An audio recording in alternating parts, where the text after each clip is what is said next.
Hey, how's it going, my fellow hunters and huntresses? My name's Major Black Rose, And I'm Raven. and we're Trophies to Hunt. Today we're excited to bring you our very first new style gaming video. We have a number of topics that we want to discuss with you all today.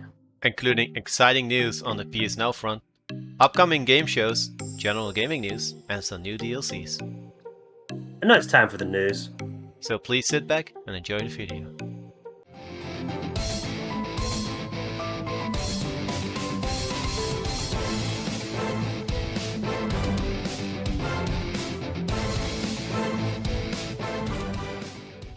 Our first gaming news today is going to be actually about some interesting yet exciting updates to the PlayStation Now platform.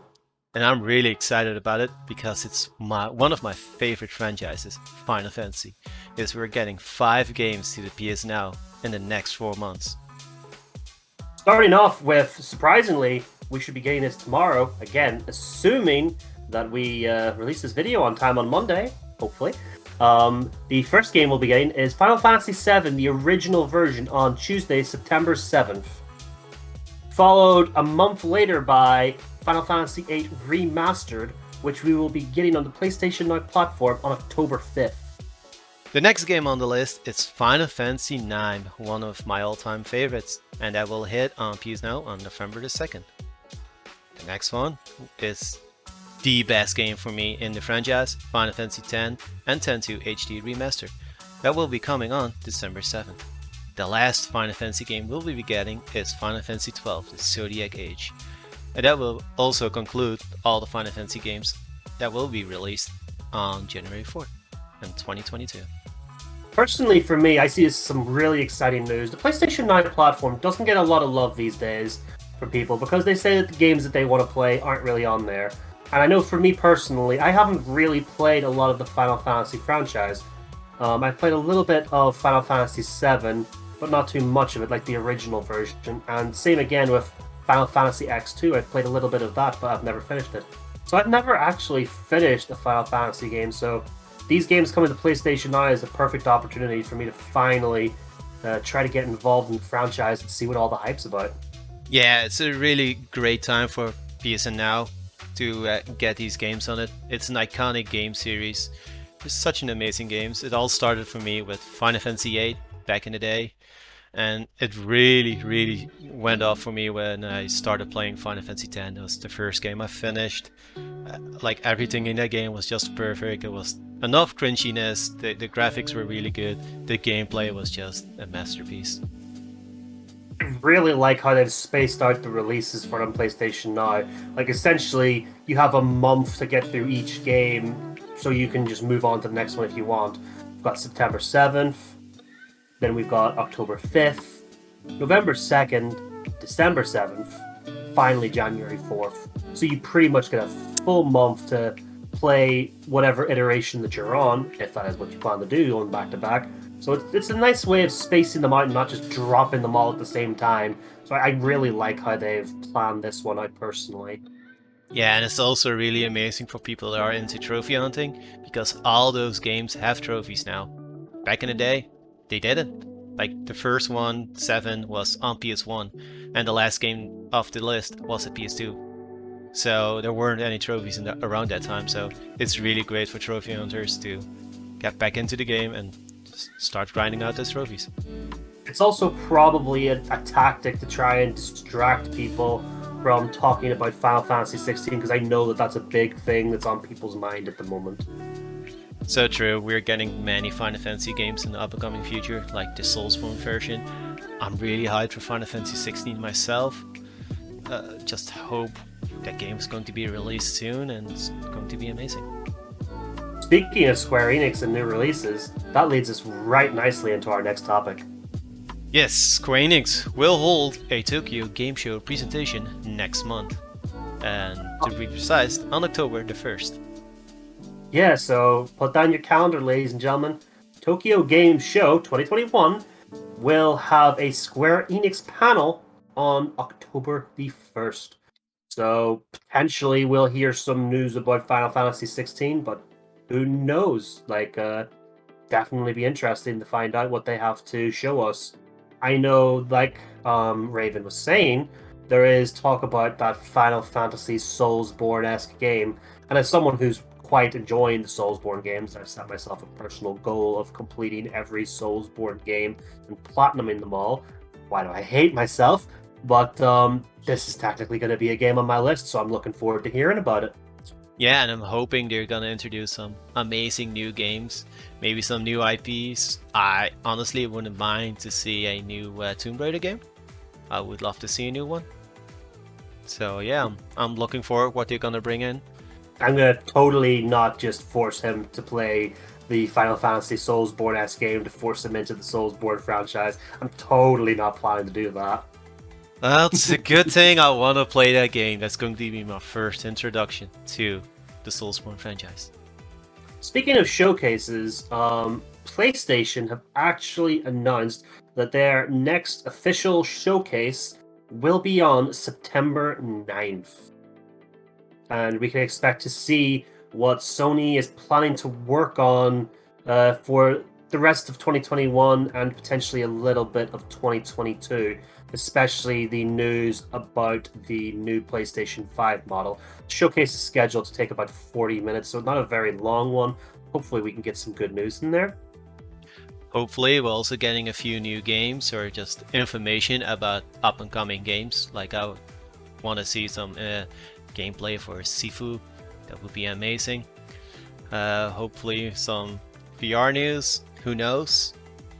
So, unfortunately, while you mentioned VR, it has been confirmed that there will be no news on the new PlayStation VR 2 headset.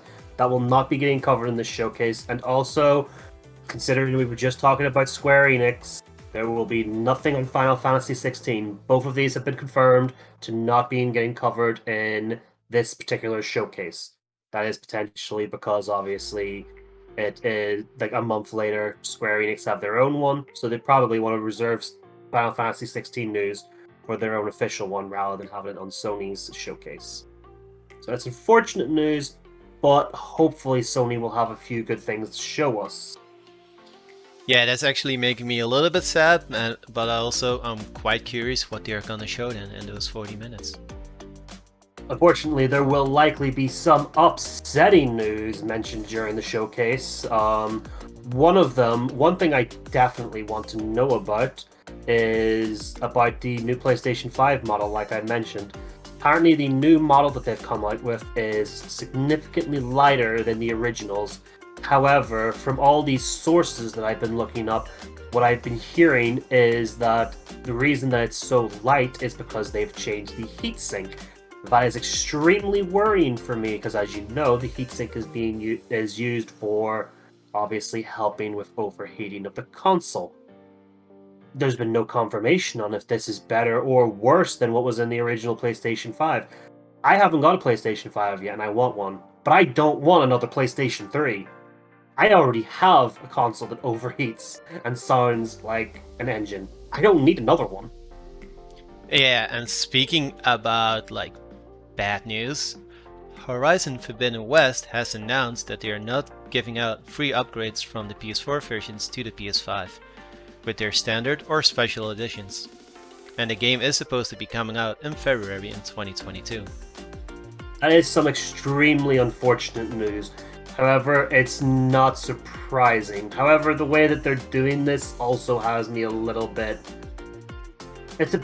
leaves a bad taste in my mouth.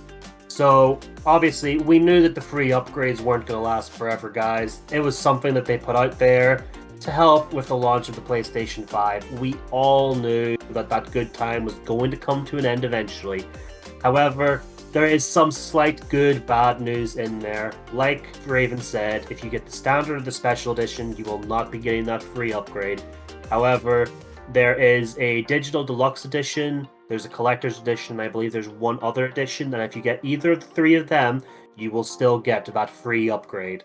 I don't personally like that as a business practice, because if they're going to use the free upgrades, well, quote-unquote free upgrade, as a bonus for some of their more expensive editions, that is a dangerous precedence for gaming, so it's something that I know we all want to keep our eyes on to see if we're going to be seeing more of this kind of practice in the future.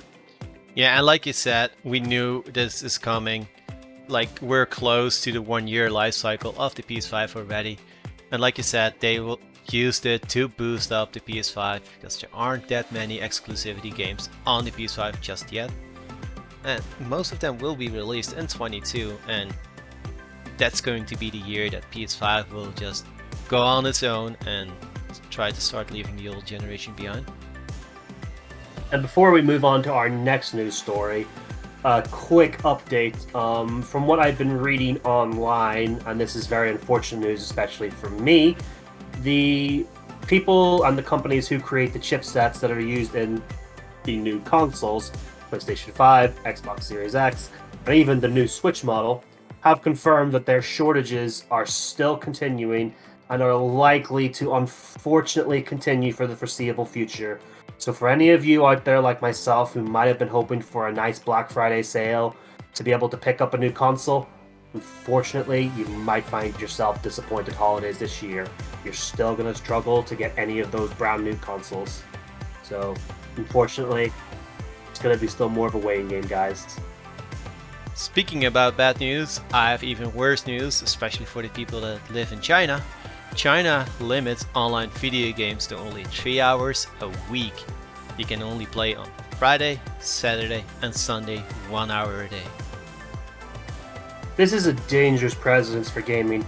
Everyone already knows that China is very strict on how they like to control the online presence of that part of the world. But 3 hours of gaming a week, and this is specifically for young people, by the way, anyone under the age of 18, which I would argue that still doesn't count as young people. But hey ho, everywhere is different. But taking already they have restrictions to have no online video games during the school week. And like Raven said, you're only allowed 1 hour a day on Fridays, weekends, and public holidays. Now, if you're an online gamer, you know getting into those lobbies can take a long time. And that is gonna really impact your hour on those days if it's one of those. And in general, your 3 hours a week. Yeah, potentially playing 1 hour a day, that would just ruin my life, honestly. And getting into those online servers, if you're lucky, you maybe have a session or two, and that's literally it. Personally, I would go over to more story-related games than online, because you can get more out of it. It's easy to boot up. So our hearts at this moment in time, from Trophies to Hunt, really go out to our friends over in China, and we really hope that something gets done about this, because this is not fair. I understand more than anyone, education's important. When you're young, it's important to get your life on the right track, to have potentially a great future, and to have the future that you want. But don't take away the freedom of young people. Let people enjoy their video games. I know for me personally, if I didn't have my video games when I was younger, I would never be where I am today. I wouldn't have had the enjoyment that I had, or met some of the friends. I wouldn't have even met Raven here if it wasn't for video games. So true, so true. No, unfortunately, there is... Well, unfortunately, but also fortunately, this could end up being a good thing and a bad thing. There is some potential hope. As all of you may know, China as a whole is probably the biggest market for MOBA gaming. So this is bound to have some sort of impact on that. And I'm sure that the game companies over there, like Tencent and things like that, are gonna have a few things to say about that. So we can only sit and wait and see if we get some good news out of this, and if China ends up taking back this horrible restriction. We have talked a lot of bad news. I have some good news. Marvel Midnight Suns won't have any microtransactions or loot boxes in the game. The only thing they will have are cosmetic character skins that won't affect any of the game. So it's just a normal game, like it was back in the day, just to play. This is something I'm personally really hyped for. Anyone that knows me knows that I love the XCOM games, And this, obviously, if you don't know, Marvel's Midnight Suns is coming from the makers of the XCOM games. This is going to be absolutely amazing. I have no doubt in my mind that they are going to absolutely smash this game and do a fantastic job. So I'm really looking forward to it. Like Raven said, there's no microtransactions, but personally, I didn't expect there to be microtransactions. As someone who's played the XCOM games, obviously cosmetics are going to be there, but if you want to buy cosmetics or whatever, they usually come in like a pack. And even then, XCOM didn't have a history of releasing too many of them.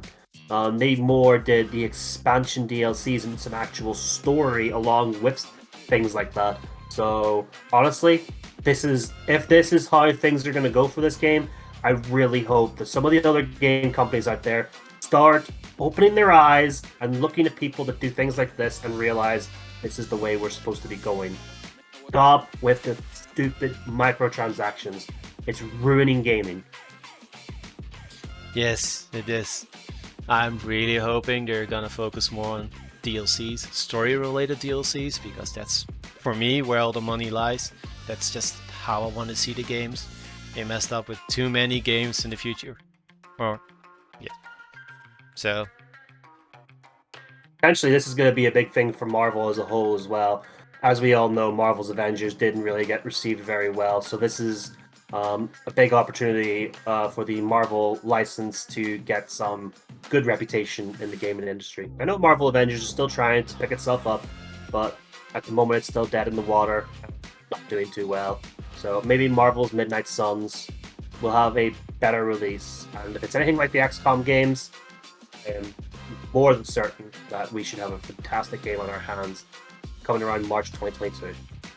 And this brings us all in nicely to our final news segment for today's video, where we'll be talking about some new DLCs and updates that have either already released or are coming for some already existing games in the platform. Starting with Maneater. yes, our favorite shark is back with their first ever story DLC pack. That's called Truth Quest. There is some rumors in the trophy lists. I'm saying rumors because I'm not looking at videos, but I've seen the trophy list already, and I've already seen that apparently the new apex predator of the sea is the Great Leviathan. So I am really looking forward to meeting that boy in the ocean with my shark. Yes, that's going to be scary as hell, because the Leviathan is something you don't want to mess with. And honestly, I'm really curious about some of the the upgrades that they're going to give the shark. I don't know how that thing is going to take on a Leviathan. I don't know how this is going to work out, but I'm looking forward to it. And I might even stream it for you guys so you can all see the awesomeness at hand.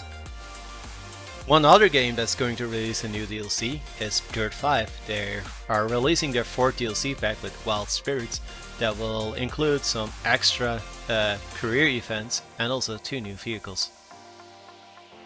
So there you go, guys. That's 2 games with DLCs that are already available to get now. And there are new DLC trophies, unfortunately. So for all of you trophy hunters out there, my fellow hunters and huntresses, you better get to work if you want that clean back that 100% completion rate. But there's one more game that we're going to talk about here today, and that's No Man's Sky, which has announced that it's getting its 17th free update, the Frontier update. Yes, I'm personally starting to get more hyped for No Man's Sky, especially since I love base building games and farming kind of simulations. So I'm really looking forward to it, and new DLC or free update will focus more on base building and introducing settlements.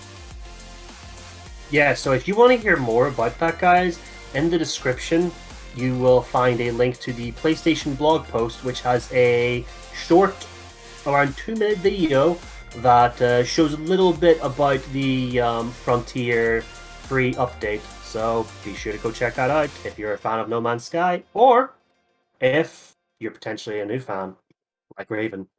And that brings us to the end of today's news segment. We've had some exciting news, some worrying news, and even a little bit of depressing news. But hey, in the end, it's all gaming news, and as gamers, we need to know all about it. So we hope you enjoyed this video. We're aiming to release a news video like this once a week. We are focusing mainly on Sony and PlayStation side of things, so this does limit us in the kind of news and news stories that we can bring you. But like we said, we aim to do it once a week, and we'll keep you updated if there is any kind of delays. So once again, thank you for watching this video. We're Trophies to Hunt. Keep on hunting, and see you in the next one. Peace. Hey guys, Major Blackrose here from Trophies to Hunt. I'd like to take a moment to thank you all very much for tuning in today's video. It means a lot to us that you come here and watch these videos. Please do leave any feedback that you have for us down in the comments section down below. Smash that like button and consider becoming one of our Hunters and Huntresses today by clicking that big red button down below. Keep on hunting, keep on gaming, and we will see you next time.